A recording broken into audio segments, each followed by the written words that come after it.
Hey guys, welcome to the channel. Welcome to another video. We are talking all things Euro 2020, of course, as the tournament is about to enter the semi-final stages. We are down to the penultimate round of fixtures left in this competition with 4 teams left, all set to battle it out, where only 2 teams will remain standing and go on into Sunday's final at Wembley Stadium. And I'm going to be looking at both fixtures for the semi-final stages. But before we go any further, I would like to remind you all to please like the video and also subscribe if you're new. Both things will always and forever be greatly appreciated. But for now, let's get back to talking about the semi-final stages of Euro 2020. The first semi-final is, of course, to be played on Tuesday night between Italy and Spain. Spain overcame Switzerland Friday night after going to the complete distance with a penalty shootout victory, whilst Italy beat Belgium in an exciting encounter with Roberto Mancini's side winning 2-1 to advance to this stage of the competition. Big semi-final between 2 great nations. Spain has shown that they can score goals in this tournament, but Italy have, of course, one of the best defences in this tournament as well. England aside, obviously, but we'll talk more about the 3 Lions later on in this video. And the Italians haven't also been too bad in front of goal either. They've scored plenty of goals in this competition, and you know, they have the ability and the players and the quality to cause Spain some problems at both sides of the pitch, frustrating them defensively whilst also terrifying them in attack. Will the fact that Spain had to go the distance in extra time and penalties on Friday night play a part in this game? It's certainly possible. We saw it in the England versus Ukraine game, that Ukraine seemed to tire, particularly in the second half. That could play a factor in this game, with Spain having to play the extra minutes over the Italians, of course. But I think that Italy's defence will be strong enough to handle the Spanish attack. And like I say, I think the Italy attack will have all sorts of problems to give out and dish out to the Spanish defence that I don't think they will be able to handle. This could seriously, though, be a high-quality game, a end-to-end encounter, a technical and tactical battle right the way across the pitch. But I think that in the end, advancing to the final will be the Italians and Roberto Mancini's side.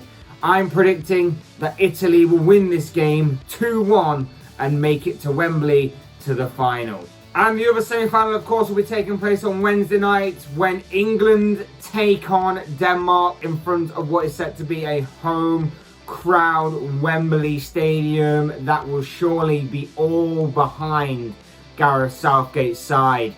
England sailed through to the semi-finals in comfortable style on Saturday night when they thumped Ukraine 4-0 thanks to goals from Harry Kane, who helped himself to a brace, as well as Harry Maguire and Jordan Henderson, with Henderson scoring his first England goal as the 3 Lions properly put Ukraine to the sword, whilst Denmark survived a battling Czech Republic team to advance to this stage of the competition thanks to a 2-1 victory on the same day, with Thomas Delaney and Kasper Dolberg scoring the goals on the night, getting on the score sheet to be the difference makers on that day to send the Danes through to the semi-finals.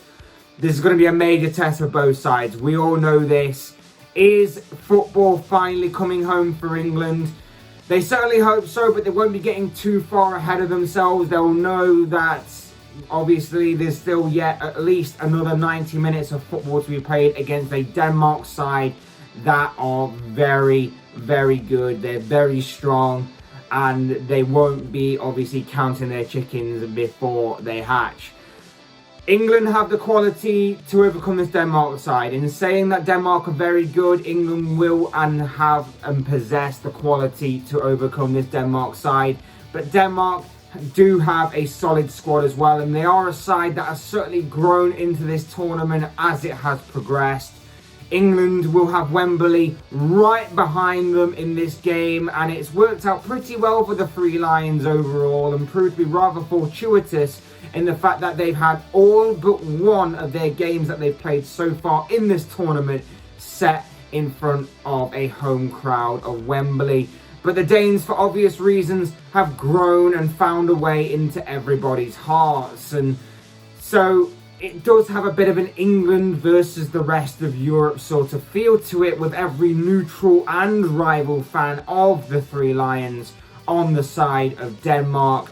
And to be honest, it would be an incredible story for Denmark, wouldn't it? It would be an incredible story that the Danes have managed to rally together and found that extra motivation, as well as being a good side themselves. They found that extra motivation because of what happened to Christian Eriksen at the beginning of this tournament to go all the way. It certainly would be an incredible story, but they've still got to get there first, and this is certainly a game that could go either way and could see either side really end up in that final at Wembley.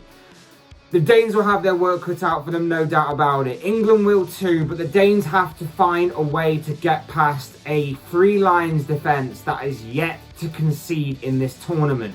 England have experienced some nervy moments in defence, so they can be got at, definitely, but it's about the opposition finding a way to stick the ball in the back of the net. No one so far has managed to achieve that, but Denmark have the opportunity to. Denmark have the capability of doing that, but they have to be wary because at the other end of the pitch, of course, Harry Kane has finally arrived. He has finally woken up at this tournament, and we know that when Kane is in the mood to score goals, that can spell danger for any defence, any opposition. It will certainly be an interesting battle ahead. One that seriously, like I say, could go any which way. The Danes have got a battling mentality, but England have the quality. Which one is going to outweigh the other here? I think, in my opinion and my prediction, England will just have enough quality about them to overcome this Danish side.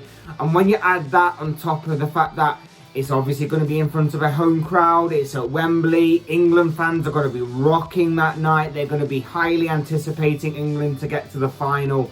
They're going to be fully behind England in this game. I think that all the elements, all the quality, the squad, everything about the England squad will just about manage to overcome and beat this Denmark side, and it may be too much for the Danish side to handle. Wouldn't be shocked if Denmark go on and win, but I'm going to predict that England will advance to the final, and I'm going to say that the Three Lions will do it by beating Denmark 2-1 on the night. But of course, as I always say, these are just the thoughts, comments, opinions, predictions, whatever you want to call it, of this guy. I want to know what you guys think. What do you make of the Euro 2020 semi-final stages? Who do you see being knocked out? Who do you see advancing to Wembley on Sunday to play in the final? And most importantly, who do you see going on to win the tournament from this point forward? I'd love to know your thoughts, comments, opinions, predictions, whatever you want to call it, down in the comment section below. I'm sure that will make for interesting reading. Otherwise, hit that like button on the way out if you enjoyed the video. Subscribe if you're new or want to see more content like this. Both things are always and forever be greatly appreciated. And as always, thank you so much for watching and listening. I've been Fletch. This has been another Fletch Talks video, and I will see and speak with you all again soon in another video.